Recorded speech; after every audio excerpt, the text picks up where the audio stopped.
ورحمة الله وبركاته. فيديو سريع تحليل للقاء الأهلي واتحاد العاصمة امبارح في السوبر الأفريقي. فوز اتحاد العاصمة 1-0 وخسارة الأهلي للسوبر الأفريقي اللي كان هيبقى اللقب التاسع في البطولة والرقم السادس على التوالي مع مارسيل كولر.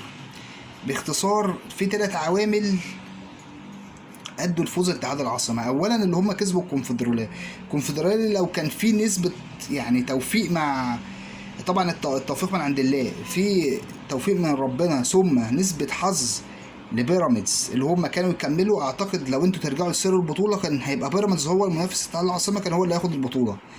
تمام. ثانيا اتحاد العاصمه لو شفناه في فاينل الكونفدراليه امبارح فريق عنده حاجتين خلاص: مدربين كويسين بيلعبوا على قد امكانيات الفرقه، وفرقه جماعيا قويه جدا وبيعرفوا يمشوا الماتش للي هم عايزينه كويس جدا، خاصه في الشوط الثاني. لياقه بدنيه عاليه، منتاليتي عاليه جدا، بيلعبوا الماتشات بمنتهى التوازن لحد ما بيوصلوا اللي هم عاوزينه.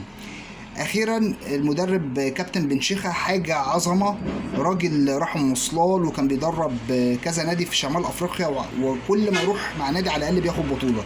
فراجل متمرس وقدر يوظف اللعيبه صح، وقدر يعمل ماتش كويس جدا يحترم فيه الاهلي وقدر ياخد البطوله.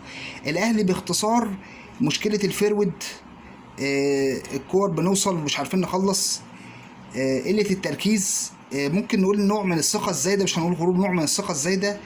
حته ان هنخلص في البلاس 90، مش كل ماتش هيخلصوا في البلاس 90 الاهلي او لعيبه الاهلي، وده غلط. وده كان المفروض يوصل لهم من المدرب اللي هو مارسيل كولر، مستر مارسيل كولر، يفهمهم ان احنا يا جماعه الاعلى، المفروض كانوا ينزلوا يخلصوا من بدري. التغييرات اللي عملها في الاخر مجدي قفشه والناس دي كان ممكن يبتدي بيها الماتش، يخلص الماتش وبعد كده ممكن بعد كده يريح اللعيبه ويحافظ ويأمن. زائد اخر حاجه اخطاء التحكيم وحش جدا، ضربتين جزاء لكهربا المفروض كانوا يتحسبوا، زائد جون بتاع كهربا جون مش غلط، جول صحيح. وضربة الجزاء بتاعت اتحاد العاصمة هما كل بيقول ان هي ضربة جزاء، بس انا شايف ان هي في الشك كبير قوي، لان كان في واحدة الكهرباء كان المفروض تتحسب ما حسبهاش، وحتى ما رجعش للفار، لكن دي رجع للفار وحسبها. بس ومبروك اتحاد العاصمة وهارد لك الاهلي، واشوفكم لقاءات جاية ان شاء الله.